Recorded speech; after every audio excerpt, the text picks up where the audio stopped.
Cause کے لیے نکلتے ہیں، جہاں پر بھی جائیں لوگوں کو کہیں کہ وہ نکلیں. بہت دکھ ہوا تھا ہمیں تب بھی جب فلسطین کے لیے بھی لاہور سے بہت کم لوگ نکلے تھے. ہم گھر میں بیٹھے ہوتے ہیں بڑے آرام سے، میکسیمم کیا تو ایک سوشل میڈیا پوسٹ شیئر کرتی، اس کے علاوہ سو ایک عورت مارچ کا شکریہ جس نے ہم سب کو یاد کر دیا. میں حبیب جانب کا ایک شعر ہے، اس کا ایک دعا مانگتے ہیں. اب حفظ بڑھ رہا، یہ سنا یوسف تک ایک قتل انسان کا قتل نہیں، یہ ایک فری ول کا قتل، یہ پرسنل چوائس کا قتل، یہ اس معاشرے کی اس انٹالرنس کا اظہار ہے. اور آج ہمیں سمجھ آتی ہے کہ جب ہم یہ کہتے تھے کہ میرا جسم میری مرضی، تو اس سماج کو دکھ اور تکلیف کیوں ہوتی؟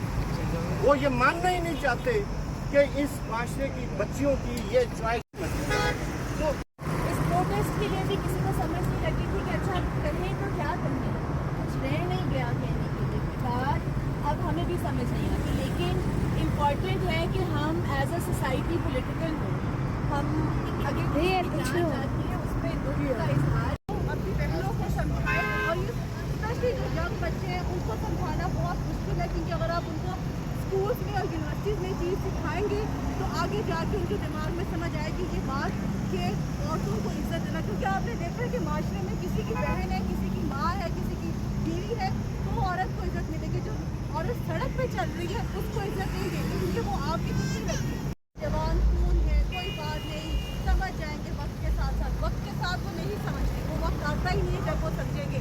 تو اب یہ ہم سب کے لیے ضروری ہے کہ ہم یہ کہیں گے، اور میں چاہتا ہوں کہ یہ بات جھوٹ کے ساتھ کہی جائے اور بار بار کہی جائے. میں عورت مارچ کے تمام اپنے دوستوں کا شکر گزار ہوں کہ وہ اکٹھا تو کرتے ہیں، بار بار کریں، ہم بار بار آئیں. بہت شکریہ.